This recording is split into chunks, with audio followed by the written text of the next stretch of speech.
learning the LinkedIn Live platform. But I have no problem. It was interesting.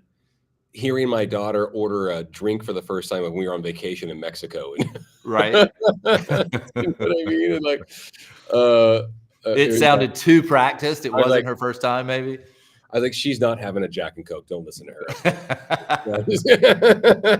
It's like, still Shirley Temples is what the drink is. Would you watch some Western and like someone ordered a whiskey? It doesn't taste good. I'm 44. It still doesn't taste good or whatever. Right. Like, you know what I mean? But, oh, it's so funny, man. That's awesome. Well, I appreciate you coming, brother.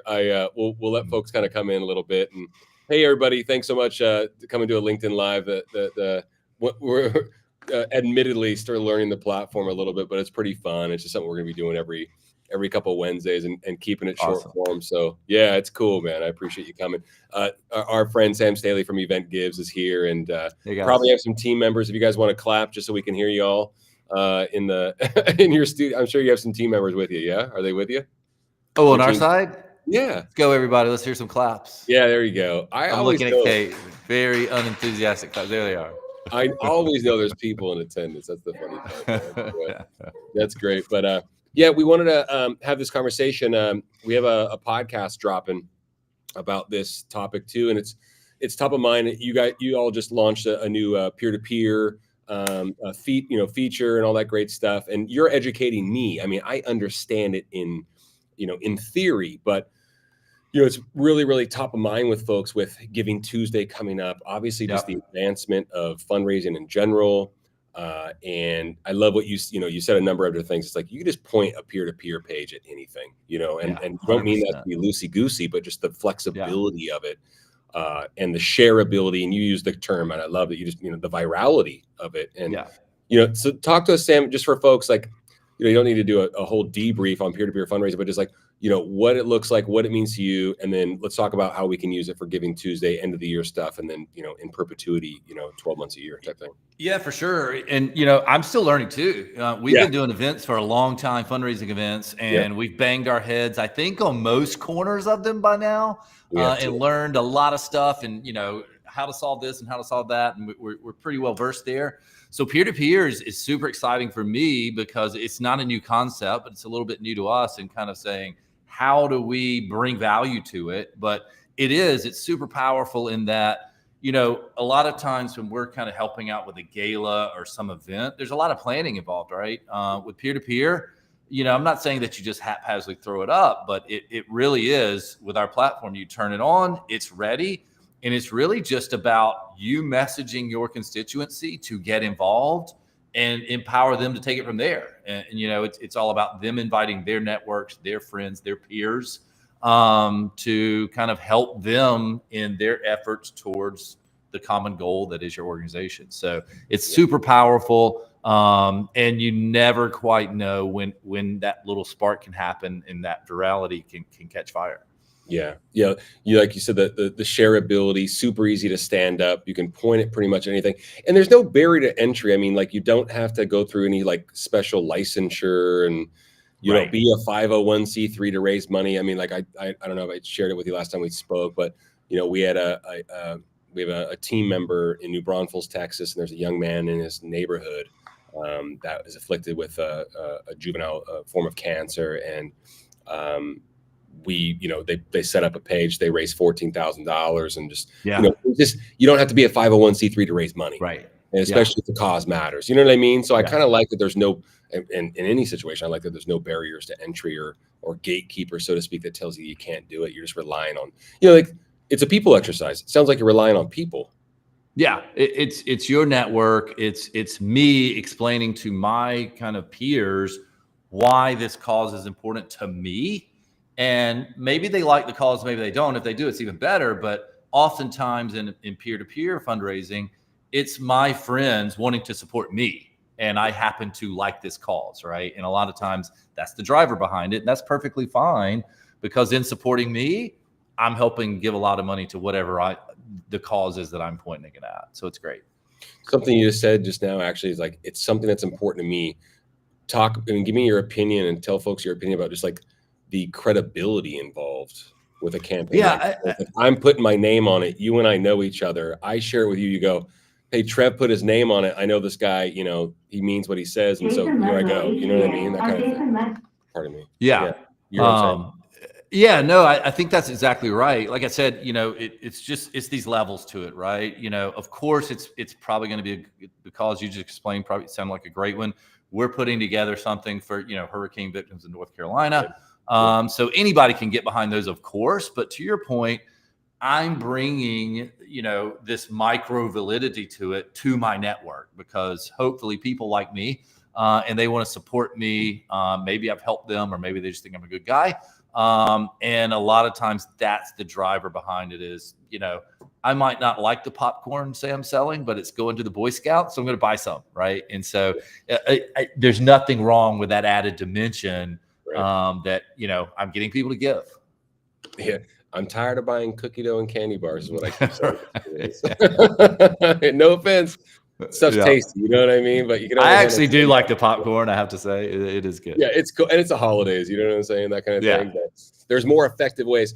You know, I love that you and I both we don't just say it, we believe it. You know, we're students of this, and we're learning on a consistent basis. And you and I both learn just by getting in there, right? And your team and our team alike, a lot in common there. You know, like what you've learned with peer-to-peer and just the idea of it and the efficacy of it.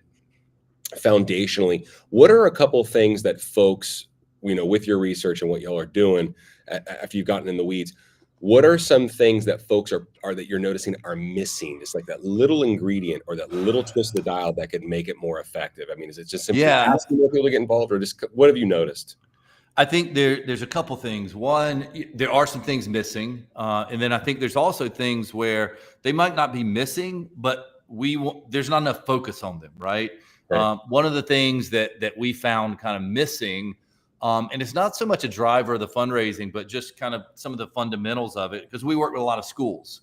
And in schools, you know, these are children, oftentimes, you know, elementary age and so on. And so we're a software platform, you know, that's what's driving our fundraising efforts. If there's an 8-year-old that's going to sell popcorn or get involved in a peer-to-peer, do they have a phone number to have an account? Do they have an email? Maybe, maybe not. Is it appropriate to email them notifications? Maybe, maybe not. So we found that there was a pretty great gap lacking in having the ability for a minor to sign up to a software platform like ours without those needs. And really, it's as simple as we allow a sponsored user. So now my daughter could log in. She has her own account, her own peer page, all those things, and is empowered, but it's under my umbrella, right? And all the messaging can come through to me. So we thought that was lacking, built a lot of tools around it. But in terms of just the power of peer-to-peer and fundraising, what I love to bring to things, I'm very competitive. I love to bring competition. I've also always been a proponent in any sort of programming software, particularly because that's my background. Randomness is a engagement driver. And we talked about this recently. I run sometimes, used to be a lot more often, but I use a Nike app, and I happened to randomly run on Chinese New Year one day. And I got this dragon badge that was super cool. Didn't even know why I won it, but I was excited that I did. And that was just this kind of random reward. And it drove me to want to run on random days to see if that could happen again, right? So competition's great, and just incentivize folks too. Incentivizing, but not in a way that I can go, let me get to $100 to get that badge and then stop. I got a badge for getting to 108. I don't know why, but what's the next one that I might get a badge for? Let me keep trying. Yeah, it might not speak to everyone, but it definitely will push some people, like you said, that have that competitive spirit, or you know, just that drive. You know what I mean? To want to do that, especially if they care.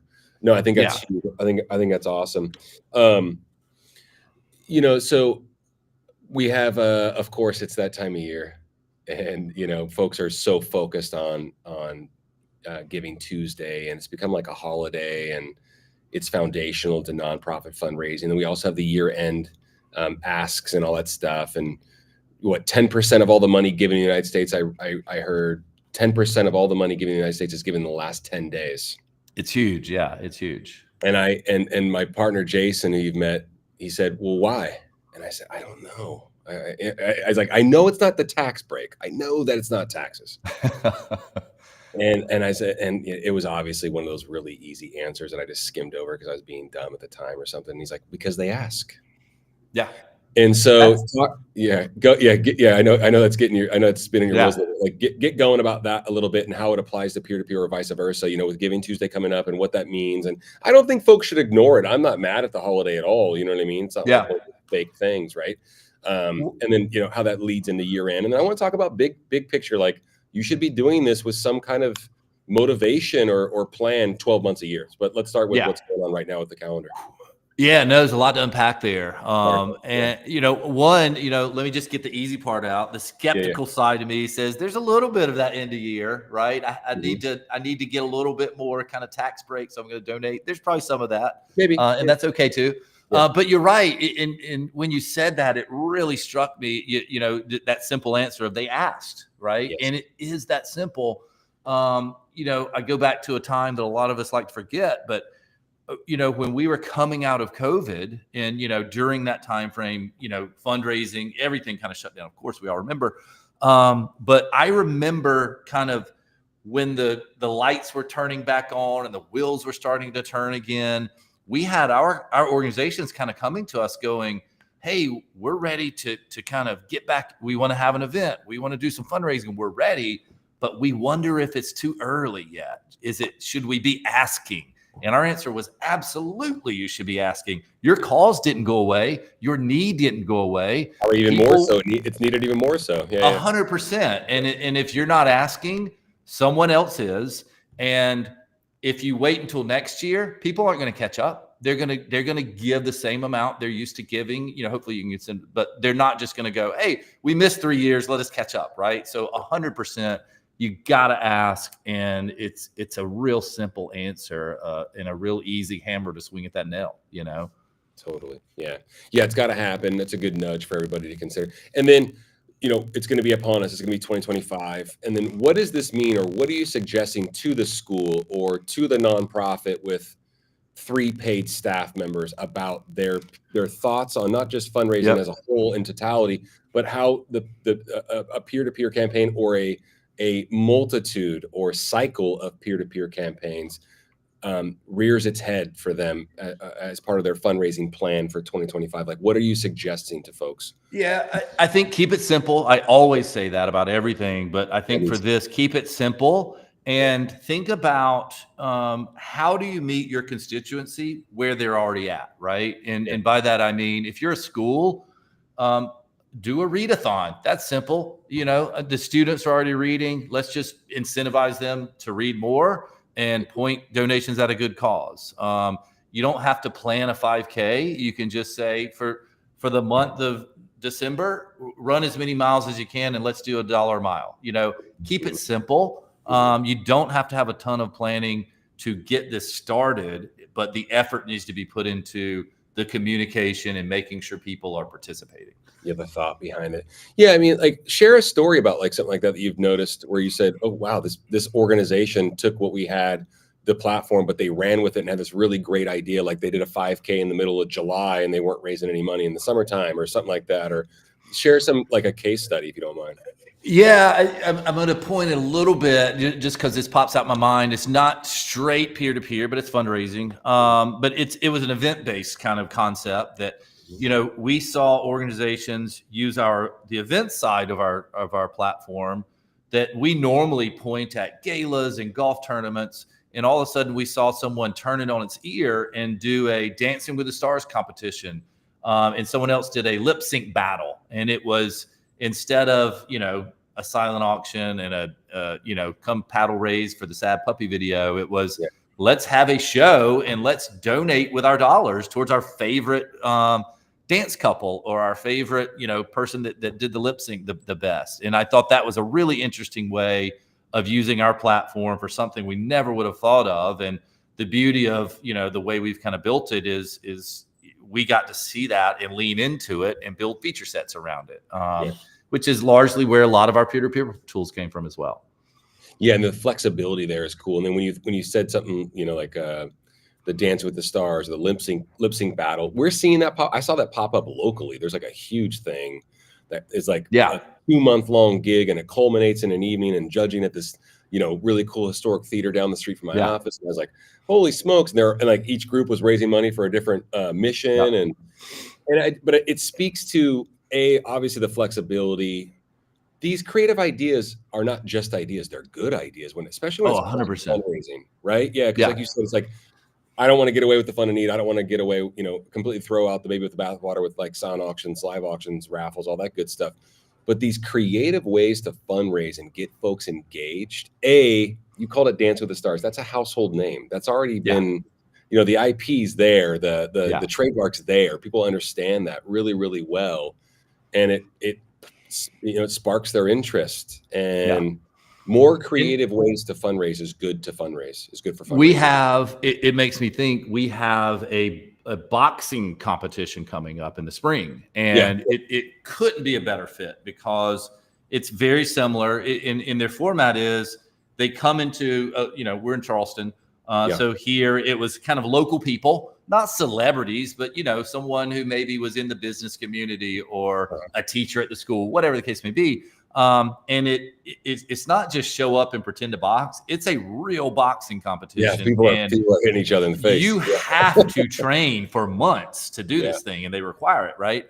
And so it's great because the peer-to-peer piece is great because you're following your guy through his training, and he's kind of, hey, I trained today, or I got hurt today. I'm going to get back, and hopefully I'm healthy by the fight. And you get to kind of follow the process and fundraise and donate along the way. And then, of course, it all culminates into going to the match, and that's a lot of excitement to build a ton of more fundraising opportunities into that event as well. That does sound like fun. I want to see some like politicians do that. Just in general, like I don't.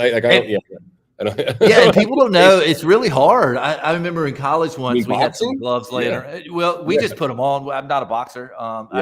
20 seconds in, you realize that this is amazing that someone can complete one round, because 20 seconds and you're spent, Yeah, I boxed for about a year, but I was boxing when we first met, actually, just like 3 days a week, and hitting mitts for like 20 minutes. And I'm like my heart, I was going into cardiac arrest. I was like, you knocked yourself out. You didn't need an opponent. I did realize I don't like getting hit in the face, man. That was the funny part about it. I was like, man, this is not, I got a huge nose and a big target. You know what I mean? So that stuff's smart, but it's good for you. That's I love that. I love that clever way to go about it. But I just think that, even whiteboarding some of these ideas, with regard to different creative ways that you can stand up these kinds of platforms and opportunities like this, it's just another layer. It's like, I was really fascinated. Go ahead, please. Well, I was going to say it's really hard to fail too, because with a gala, there's some risk, right? Because you put a lot of time and effort and dollars in with your staff planning this thing. Mm-hmm. You probably rented a venue, you probably paid a caterer. So there's some cost that goes in, and you've got to at least overcome that before you're fundraising, right? Yeah. So there's risk there. This thing, the way we talk about it is you're still doing your galas and your other fundraising things, but let's do something in between. Yeah. And if it raises nothing, of course nothing's going to, but there's very low risk. And it's just, let's do something in between. And even if it doesn't raise a ton of money, it kept our connection with our constituents alive, and it kept that awareness alive until we had our next thing. So those are benefits of it. I didn't think about that. Just the idea of just a touch point, almost like just another social channel almost. Right? Absolutely. Yeah. Oh, that's a great idea. Just staying in front of folks. I think that's huge. Yeah. That implores folks. Like I got really fascinated with the monthly recurring stuff because I was like, oh my gosh, I met some organizations where they just nailed it and they branded it. And I love the idea of even taking that branded approach. It's like we're I was speaking to like a Catholic charities foundation in Oklahoma, and they're like, we're talking about their missions marketing message. And like, I'm talking about it. Let's get it down to 10 words or less. And they're like, well, we have 13 programs. And I'm like, oh, okay, interesting. Yeah. Well, then this also like sparks that interest, just imploring folks that if you are serving that many different programs, so to speak, loose term, brand a peer-to-peer campaign for each one, and then also, like you said, so few barriers to entry and so easy to stand up. Test it. I mean, why not? Hey, speaking of testing it, Sam, like how long do you promote the idea of, pardon me, how do you explain to folks how long they should have one of these, campaigns stood up, so to speak? How long? I mean, what's the sweet spot? Yeah, I don't know if perfect answer. Pardon me, but yeah, I think I'm still trying to look at the data myself, so I don't know if I know the best answer. I'll always take a stab at it. I think we talk about, we've got a couple of golf formats that we do where it's like, hey, 30-day challenge, show up. There's a particular kind of indoor golf format that we're partnering with, and it's how many holes can you hit in 30 days? $1 hole, go, right? Yeah. So 30 days makes sense there. 6 months seems like a long time to track how many holes I'm going to hit golf, but 6 months for the boxing thing, I'm not going to get trained in 30 days. So I really think it depends on what your format is. But I think at least 30 days. You got to give something time and your participants time to get a message out, right? So I think that's how I think about it, at least. We talk about fitness, 30-day challenge. We got the new year coming up, stuff like that. I just had like a 30-day like boot camp fundraiser type. Like it's just like when I think about brand, I think about what will resonate. We talk about Dance with the Stars. These different monikers are just, just household names, so to speak. There's like things that you could grab a hold of and just apply to your mission. I think that's what's so easy, right? There's so many people and so many niches, CrossFit, workout of the day, or, how many squats can I do in 6 weeks? Pick anything. And I think the more specific, the better, right? For our golf challenge, it's literally, we broke it all the way down to a penny per yard. Right. And yards add up, when you're hitting 100 yards a swing on average, and that's great. But it's just the tangibility of that number, that penny per yard, and the approachability of that number. It's a real easy ask. And I think that makes it all the much easier for me to reach out to my network and not feel like I'm asking you to donate $600 in my name. That's a big ask. Totally. But for me to go, hey, you do a penny per yard, I'm gonna swing as hard as I can. And $60 is probably the best I'll ever get. Right. So that's an easy ask. I'm doing it. You're doing it. Let's do it together. Yeah, I got you. Yeah. No, I think it's huge. Yeah. Hey, tell folks where they can find you or find some resources about the peer-to-peer offerings that y'all have and stuff like that, man, if you don't mind. Yeah. Event.Gives is where all of our stuff is. Go there. I know we do a lot of social media, getting some fun content out there, but Event.Gives is the hub. And I always say that fast. Event.Gives is where guys' social content. When you did the voice, who was the team member that you did the voiceover for? Oh gosh, that is getting so much play. That's McKenna. And my goodness. The funny thing is, they wanted me to do it, and I didn't get to watch it, so I didn't know what was coming. Right, and so it literally was just. And the funniest part, right in the middle. Sorry, this is like an inside joke. Sorry, no, I want you to. Yeah. Don't get the context. She comes across a friend or something, and I say, "There's Elena," and I have no idea what this girl's name is, and they all think that was the funniest part. But it made me realize, and for just to, McKenna is a girl that works for us, right? And she did this Day in the Life of McKenna, where I did the voiceover, right? Yeah. And halfway through it, literally, you can hear me take a breath because I had no idea. She is a personal trainer at a gym. She packs a lot into a day. Yeah, phenomenal. Team lead for us.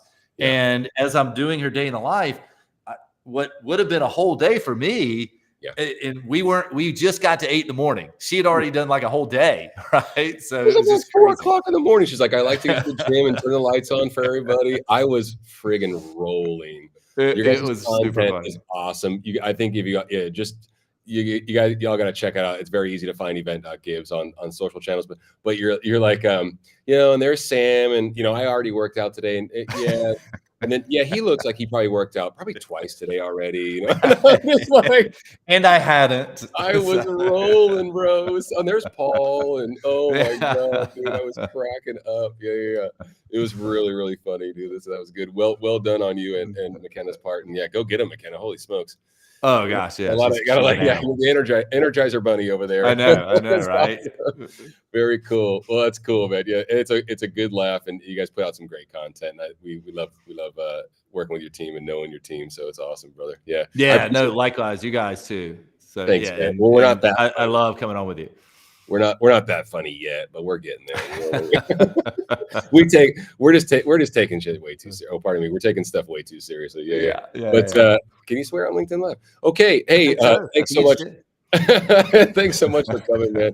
I appreciate everybody for tuning in, and you'll be able to see this on YouTube and all that good stuff. And yeah, of course, Trevor Nelson did a really bad job of self-promotion. HJ Fundraising, we provide the most profitable auction items in fundraising.